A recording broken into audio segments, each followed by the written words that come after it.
So I'm Sharon Tonner-Saunders and I'm from the University of Dundee. And I'm afraid what I do is nothing on the level of all the scientific, geological things that we do. Because remember, primary teachers, we tend to keep things nice and simple as we're going along. But what we do a lot is the pedagogy of teaching and how to use the digital tools for teaching and how to use the tools with the children. So my main area is digital technologies, music and intercultural learning, putting them all together, and also the use of Makaton and sign language to connect children together with their peers around the world. So if you need to learn a little bit of hello everyone, how are you, and some sign language, then keep watching. But the context that I'm going with today is a set of student teachers, undergraduate teachers who were in their second year, who had not had experience of campus. So we've got the ones that have experience. So these ones had not experience of campus, that had 1 year online, and they had not had experience of placement.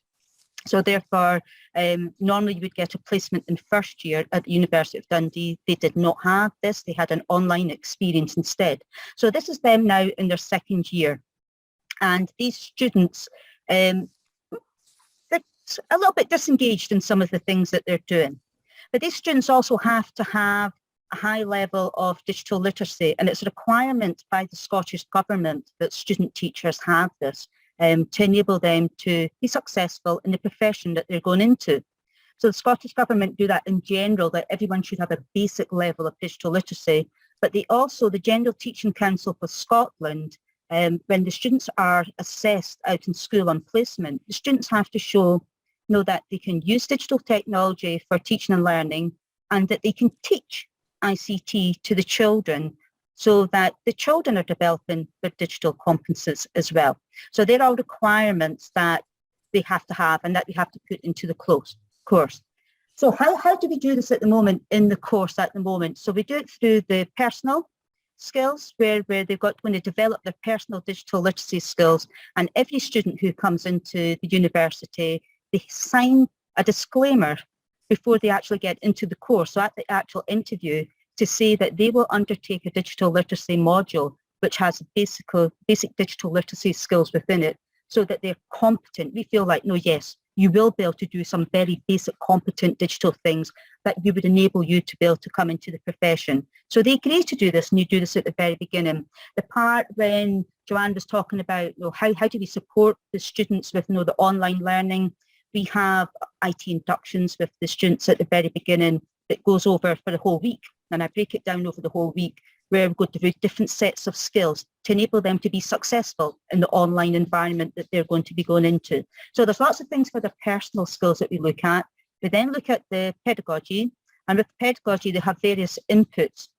And inputs will be part to look at how can we use it as assessment. So we mentioned, people were saying Mentimeter and that. Well, how can they use them in the classroom whilst they're with the children, not just in online environments? How do they manage the online environments that they're using? And how do they enable communication and collaboration using digital tools? We also look at tools like interactive whiteboards, tools that they'll be using, PowerPoint, even going to things like morphing and inking, because everyone just thinks PowerPoint, bullets, animation, that's it. No, that's it. I've got a PowerPoint. No, there's so much more can be used there. So they're getting these key inputs and modules. And then they're also getting it modeled by the lecturers, but not as if they're going about, right, I'm modeling this in a specific way because I want them to see it. It's just happening. So they will see Mentimeter. They will see Padlet getting used. They will see various tools. But the lecturers aren't using them as if to say, right, I'm doing this because I want to show you how to do this in practice. They're doing it to enable communication, collaboration, and enable people to have a voice during the lectures. So some are seeing it. And to me, that's a more powerful way, because when someone sees something happening and then they'll go, oh, so that's how it works, rather than going for an input, and I'm going to teach all how to use Mentimeter, go and create a Mentimeter, pretend that you're going to give it to someone else. You have to have the real experience before you think you can see the value of that digital tool that's going to be used. Students also have ICT inputs that are specific to children. So that's where we could be looking at Scratch and looking at computer programming. We look at Minecraft and how that could be incorporated into it, animations, how to create radio shows. but they all link to teaching the children the ICT. So they've got this big package of specific inputs. But as you know, we don't have as much time as we used to at university to dedicate all that time to enable students to be highly competent in their skills for whilst they go out to the classroom. So it's then about how can we then do that in a different way? And I say it's the modelling that happens. So this year 2 students that I had, and they've only had the online learning. So that's quite good because they don't know any other way. They don't know the face-to-face one. They just know the online world for teaching and learning. But it's difficult. Now, I'm not going through all the difficulties that are there because they've been stated before and we kind of know what they are. But the big thing was I had this module I was asked to lead, and it was to do with the learning theories of education. So we're looking at constructivism, behaviourism, etc. And with looking at the theories of learning, the module did not have an assignment with it. It had a placement associated with it. So the students will be going out to placement, and all of these inputs were to help strengthen so they can see the links between theory and practice. But I was informed that the students did not engage in the module materials. And because it had gone online the previous year, they, rather than do live online, they set up the module so it was videos. And the students can watch the videos and then undertake tutor-directed tasks. So completely self-directed. And these were released every week to the students. And it was emphasised to them that they should engage with these because they'll see connections between their practice whilst they go out, and also all the other assignments that they're going to be doing, they'll be able to link this theory to it, so the theory of learning. And they said, but they don't engage with it at all. They just do not engage. And I thought, well, how can I get the students to engage with me? Because I'm a primary teacher to trade, and therefore I would hate to think if I went into a classroom and the children were not engaged in the learning. So how can I get them to engage? So that's when I decided to use the platform Seesaw. So for all of us here who are parents and grandparents, and they know Seesaw or they might know Class Dojo. So this is down at primary level. As you go further up the primary and into secondary, yes, we'd be using Google Classrooms and we'd be using Microsoft Teams. Students have all had their little inputs on that to introduce it to them, but they've not experienced it real time because it's more like, well, you might find this when you go to school. You might find this one. This is how it works. So I decided I would use Seesaw. And the reason I'm using Seesaw is that my grandson, his school uses it. And I get all these messages and I get to it's opening the window and seeing inside what it's like inside the classroom. So my grandson, primary 1, and it was basically when he was in nursery last year, he'd come out, pick him up and I would say, what did you do at nursery today? And his response would be, it's a secret. I'm not telling you. You don't want to speak about it sometime. But then, through the Seesaw app, I would then see he was using magnets. He was doing various things there. So when he came out, I would have magnets in my house. And I wouldn't say anything about the nursery. So then we would start doing things that he was in the nursery and going, oh, I did that at nursery today. Oh, really? Did you? So it was in a secretive way, but it was definitely like having this window. I could look inside because he would not share the learning with me. But my knowledge of that platform as well was about, well, there's so many things, profiling of children, giving them a voice. You can use, rather than doing the typical worksheet, the children can then make it inclusive to enable them to respond in different ways so they can use voice, text. So it's kind of that multimodal way that's going to be there. So a rich resource, but I'm going to use this in this module. The module still did not have where I was allowed to do the face-to-face part with them. It still had to be recorded lectures of myself and placed in there. No, this is just one module. This is like this. So I decided I would break it down to bite-sized learning and use the Seesaw platform, and I will just demonstrate that to you at the moment. And my key aim was to get student engagement so that they would engage in the learning materials. So I was hoping this platform would enable them to do it. That I would model in this platform in a discrete way of how to use it as a teacher. So here's me as a teacher, so they could then watch how is this platform being used rather than a very quick 1 hour input. These are the key things you click on. This is what you do. I would just use it throughout the whole 9 weeks of the module. Then they would be experiencing it as a pupil, and that's a different experience. So if you experience this as a teacher, yes, you get to make all these things. They were all in there as my pupils.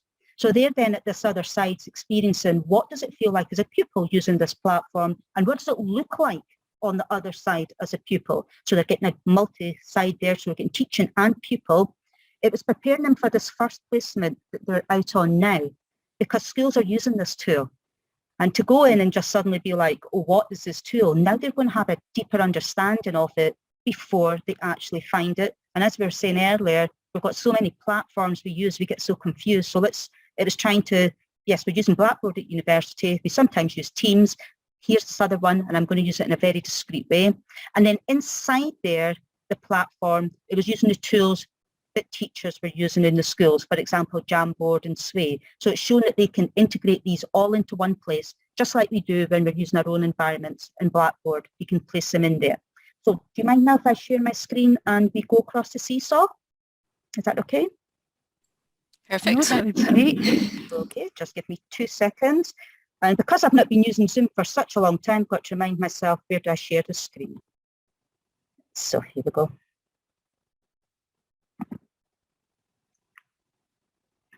I'm trying to make sure then I'm not going to be able to share a big load of things that I shouldn't be sharing. And luckily we're not using any audio today. Right, can you see like bite-sized learning theory 7 on the screen? Yes, we can. Right, so Seesaw, it doesn't look exciting. When this is me as a teacher at the moment, and it doesn't look exciting, but it's very basic because remember, we're working with primary children. Seesaw's not really used in the secondary. It's mainly in the primary schools that we'd be using, similar to Class Dojo, etc., but it's all the same things. And I'm going to try and go through this to say what are the benefits I gain from it and the benefits the students gain from it. And there's a little bit of research on the students will be undertaking that next year once I've done a little bit more with there. But from the feedback I'm getting at the moment, this is what has been happening in this platform. So within the platform, why did I choose a platform rather than Blackboard? Well, in Blackboard, I've got to go through all these different modules, and I've got to then find where I've got to put the material and place the material in there. I still did that because that's where the materials stay. And if I were to leave the university, that's where everyone else is going to find all the work that they pay me to do. But I wanted to complement it with this there. So I put most of the materials in Blackboard and then put some into the learning platform so they can see what it would be like for children. Now, just up at the top there where it has my name, it's got all my classes. So as a teacher, you would have your primary 1 class, primary 2 class, you would have your years. And I'm going to be focusing on this ME2 class at the moment because they were the first class that I decided to use it with. So when I go into there, immediately I get to see all the different people who have interacted with different activities that were there. Down the side, now this is probably the most important part at the moment, it's down the side when I first started it. Now remember, it was leaving the students with that choice, personalisation, go and do it yourself in your own time rather than coming to university and sitting there and having to do it. So it's that bit, and that's why last year we were not getting the engagement. I was able to see who had posted or who had not posted down the side. Now, you can then see the ones with the 17 posts and the 15 posts down the right-hand side. These are your students that will do everything, every single thing that you place there. But there are some students with 2 posts who have done very little. But at the very beginning, so all the students that were in there, and I've got 537 posts up to now, with all the students in there, so in that year group, there was about 60. Initially, there was only about 15 students who were engaging. And I thought, well, why is that? Why are they not coming in? Why are they not doing these tasks that I'm setting up each week? So to do that, I would then send a student a little message and just to say, how are you? Are you okay? So rather than say, why are you not doing this?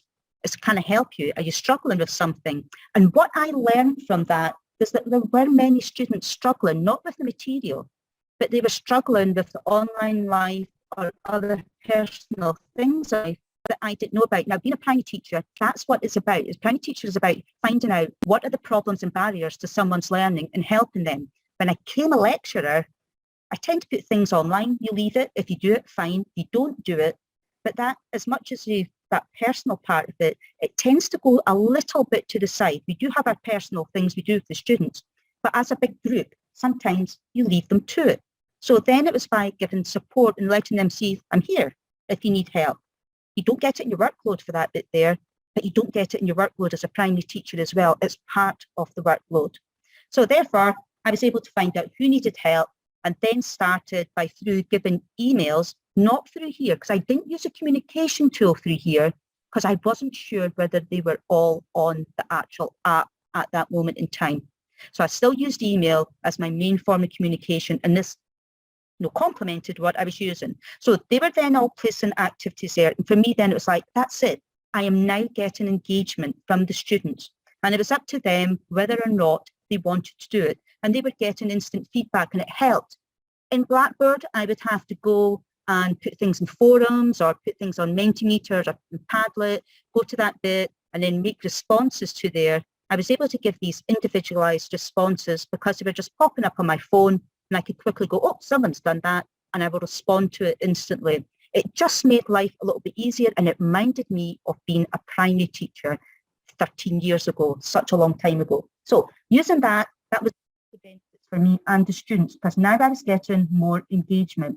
The next benefit for myself was that when I was actually adding activities for the students, and what I wanted to do, and I'm just going to scroll down, I'm going to go to the activities section, and I have 2 other lecturers who I managed to get to come into it. So just let me scroll all the way down to all the activities.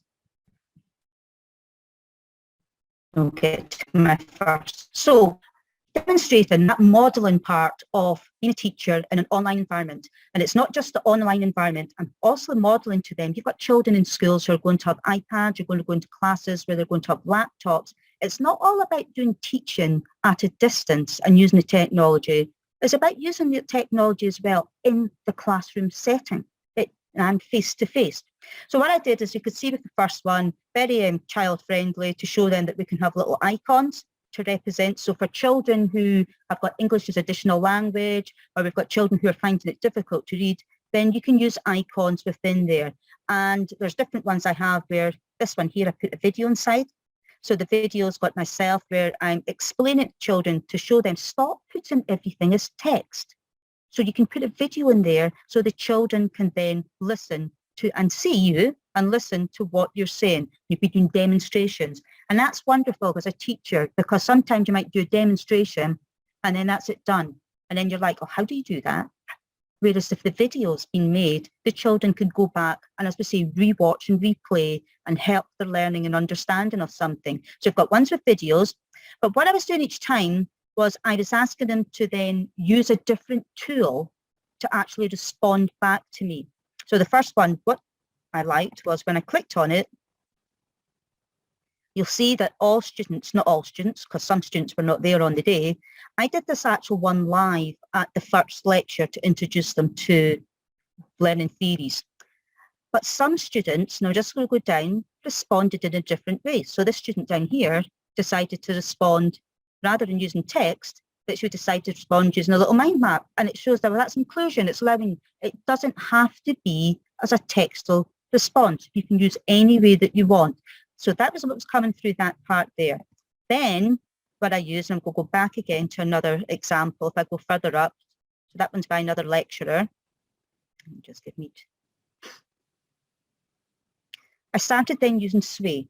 So then I would embed Sway documents into there. So it was bite-sized learning, because I felt that an hour learning was too much for them. That they were finding if I did a simple bite-sized learning and used the same format for each one. So the Sway document would be a video of me explaining something. It would then have something for them to do, and then it'd have the task they had to share.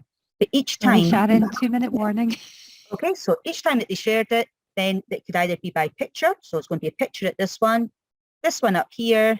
They had to attach their Jamboard and put things there. But every time the students had the option of either working collaboratively, they had to work collaboratively, face-to-face, either on campus, or they all had their online spaces where they could work. It worked perfectly. So this second year group, it all works well. I then started sharing and using it with a fourth year group. And I'm just going to quickly go to fourth year group, and just to show you the difference. And they were emailed with all the tasks and everything that they had to do. Look at the amount of zeros. Loads and loads of zeros. Hardly anyone took this up. And this is the fourth year students who are going away to be teachers. And none of them took them up. And I was like, why are they not engaged? And they had to do the task that was there. And I was like, why are they not doing this? And I'd given them times, I'd sent them emails as reminders. And then when I eventually did get them face-to-face, they said that they worked better with a teacher or a lecturer in a workshop online where they have to do it, or if they're in the campus and they have to do it, they were not actually good at having choice, because then when they had choice, they dedicated it to their thesis rather than to these little individual tasks that they were getting from tutors. And to me, that was a bit sad, because I thought as a teacher, you want people to be motivated in what they're doing. The postgrad students, I shared it with them. Now, again, the beauty of this place was then I was doing digital technologies and I was sharing it to all groups. You create one activity and you throw it to everyone. So you can throw it to as many groups as you want or specific students, and it goes out to all these different groups rather than going to all the different modules and copy and paste. And then when I was sharing it to everyone, the postgrads were then like, oh, we're interested, because they want to learn. We've got this platform where the students have come back and they've said to me, yes, we're now out in school. We know how to use this platform within the school without having to sit down and go click on this, do this, whatever. They can see the benefits of it. They preferred coming, the second year students preferred coming into this platform rather than Blackboard, because then they were able to find things easily, and they liked that I responded to them, and they just found it a nice, easier, simpler place to let them to be able to work. Fourth year students, it didn't. And for me and my colleagues, we found it easier to be able to kind of track all the different learning that the students were doing and be able to work out what was working and what was not working. Which task will I do next year and which task will I keep or not keep? Okay, there was more, but I'm going to finish because I've got 2 minutes. So I'm going to stop sharing my screen. I know it was on a lot smaller level than looking at virtual reality. I think it's fantastic, Sharon. Thank you very much for that presentation. It was great.